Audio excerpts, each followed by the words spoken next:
আসসালামু আলাইকুম ওয়া রাহমাতুল্লাহি ওয়া বারাকাতুহু। আলহামদুলিল্লাহ ওয়াসসালাতু ওয়াসসালামু আলা রাসূলিল্লাহ বাদ। সুপ্রিয় দর্শক শ্রোতা ভাই বোন, সালাতুল হাজত কি এবং কিভাবে সালাতুল হাজত আদায় করতে হয়, আজ আমরা সে বিষয়ে জানার চেষ্টা করব ইনশাআল্লাহ তাআলা। হাজত মানে হলো প্রয়োজন, সালাতুল হাজত মানে হলো প্রয়োজনের সালাত। এমন কোনো মানুষ পৃথিবীতে নেই যার কোনো চাওয়া, যার কোনো বিশেষ প্রয়োজন নেই।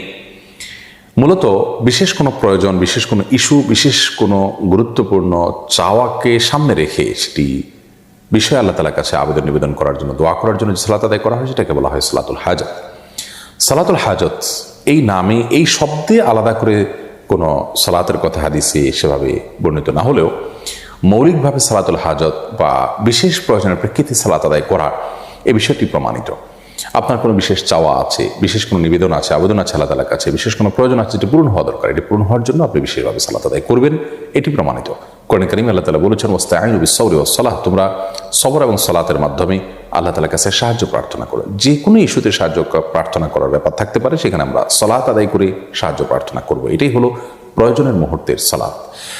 আর নবী করিম সাল্লাল্লাহু আলাইহি ওয়াসাল্লাম সম্পর্কে আবু দাউদে বর্ণিত হয়েছে কানাইদা হাজাবাহু আমরুন ফাসাল্লাহ, অন্য বর্ণনা আছে কানাইদা হাজাবাহু আমরুন ফাজা ইলা সালাহ, অর্থাৎ নবী করিম সাল্লাল্লাহু আলাইহি ওয়াসাল্লামের জীবনে গুরুত্বপূর্ণ কোনো ইস্যু, কোনো প্রয়োজন, কোনো সমস্যা তার সামনে এসে পড়লে তিনি সাথে সাথে সালাতে দাঁড়িয়ে যেতেন। সালাতের মাধ্যমে আল্লাহ তাআলার কাছে আশ্রয় প্রার্থনা করতেন, প্রয়োজন পূরণের জন্য দোয়া করতেন। বিশ্ববিখ্যাত মুহাদ্দিস মোল্লা আলী কারি রাহিমাহুল্লাহ তিনি বলেছেন যে এই সালাত যে নবী সাল্লাল্লাহু আলাইহি ওয়াসাল্লাম প্রয়োজন হলে সালাতে দাঁড়িয়ে যেতেন, এটা কি সালাতুল হাজত বলা যেতে পারে, অর্থাৎ প্রয়োজনের মুহূর্তের সালাত এটাই, যেহেতু এটার বিশেষ কোনো কাইফিয়ত বা পদ্ধতি বা বিশেষ কোনো সময় ঠিক করা নেই, যে কোনো সময় এটি পড়া যেতে পারে। যদিও সালাতুল হাজতের একটি আলাদা ফরম্যাট বা ভিন্নতর একটা ফরম্যাটের কথা তিরমিজির একটি বর্ণনা বর্ণিত হয়েছে, সেই বর্ণনাটি মুহাদ্দিসদের মূল্যায়ন, অনেক মুহাদ্দিসদের মূল্যায়ন অনুযায়ী সেটি সহিহ বা বিশুদ্ধভাবে বর্ণিত নয়, বরং সেটি সনদ নিয়ে অনেকে আপত্তি তুলেছেন, সেটিকে দুর্বল বলে বলেছেন। তো সেই বিশেষ পদ্ধতিটা যেটি ওই দুর্বল হাদিসে বর্ণিত হয়েছে সেটা আমরা জানিয়ে রাখছি। সেটি হলো এরকম যে আপনি কোনো প্রয়োজন পূরণের জন্য সুন্দর করে উত্তম রূপে ওযু করে এরপর 2 রাকাত সালাত আদায় করে তারপর আল্লাহ তাআলা প্রশংসা করে নবী সাল্লাল্লাহু আলাইহি ওয়াসাল্লামের দরুদ পাঠ করার পর একটি দোয়া পেশ করবেন। দোয়াটি হলো লা ইলাহা ইল্লাল্লাহুল হালিমুল কারীম সুবহানাল্লাহি রাব্বিল আরশিল আযীম আলহামদুলিল্লাহি রাব্বিল আলামিন আসআলুকা মুজিবাত রাহমাতিক ওয়া আযাইমা মাগফিরাতিক ওয়াল গনিমাতা মিন কুল্লি বির ওয়াস সালামাতা মিন কুল্লি ইথম লা তাদা লানা যামবান ইল্লা গফারতাহ ওয়ালা হাম্মান ইল্লা ফাররাজতাহ ওয়ালা হাজাতান হিয়া লাকা রিদান ইল্লা কাদাইতাহা ইয়া আরহামার রাহিমিন। এই দোয়াটি শব্দের কিছুটা হেরফের সহকারে ভিন্নতরভাবেও বর্ণিত হয়েছে, মূল জিনিস একই, যে কোনটা পড়লেই মূল উদ্দেশ্য হাসিল হতে পারে। দোয়াটির অর্থটা খুব চমৎকার।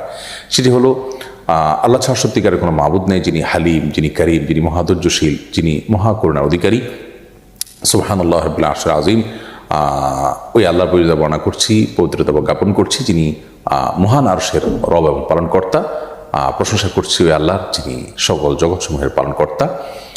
আসআলুকা মুজিবাত রাহমাতিক, হে আল্লাহ আপনার কাছে আমি চাই এমন জিনিস, এমন আমল, এমন দোয়া যা আপনার রহমতকে আবশ্যক করে দিবে আমার জন্য, এবং আপনার ক্ষমা লাভের যে উপকরণ আছে সেটি আপনার কাছে আমি চাই, এবং ওয়াল গনিমাতা মিন কুল্লি বির, সকল ভালো কাজ করার সৌভাগ্য আমি যেন পাই সেটি চাই, ওয়াস সালামাতা মিন কুল্লি ইথম, সকল পাপ থেকে নিরাপত্তা যেন আমি লাভ করতে পারি, নিরাপদ যেন থাকতে পারি সেটা আমি আপনার কাছে চাই। লা তাদা লানা যামবান ইল্লা গফারতাহ, আল্লাহ আমার এমন কোনো পাপ যেন না থাকে যা আপনি মাফ করেননি, ক্ষমা করেননি, অর্থাৎ সব গুনাহ আপনি মাফ করে দিন। ওয়ালা হাম্মান ইল্লা ফাররাজতাহ, এবং এমন কোনো পেরেশানি যেন আমার না থাকে যা আপনি দূর করে দেননি, অর্থাৎ সব পেরেশানি দূর করে দিন। এবং আমার এমন কোনো প্রয়োজন যেন না থাকে যে প্রয়োজনটা পূর্ণ হওয়ার মাঝে আমার কল্যাণ নিহিত আছে, এবং যাতে আপনার সন্তুষ্টি আছে সেই প্রয়োজন যেন অবশ্যই আপনি পূরণ করে দিন। তো দোয়াটির অর্থ বেশ চমৎকার। এমনিতেও আমরা সাধারণভাবে দোয়াটি পাঠ করতে পারি। আর খোলাসা কথা হলো, কোনো বিশেষ প্রয়োজনে, কোনো ইস্যুতে আপনি ওযু করে 2 রাকাত সালাত আদায় করলেন, এটি সালাতুল হাজত হিসেবে গণ্য হবে। আল্লাহর কাছে আপনি মন খুলে দোয়া করবেন, নিবেদন করবেন, ইনশাআল্লাহ বিদিনিল্লাহ যে কোনো প্রয়োজন আল্লাহ তাআলা আপনার পূরণ করবেন। এটি যে কোনো সময় হতে পারে।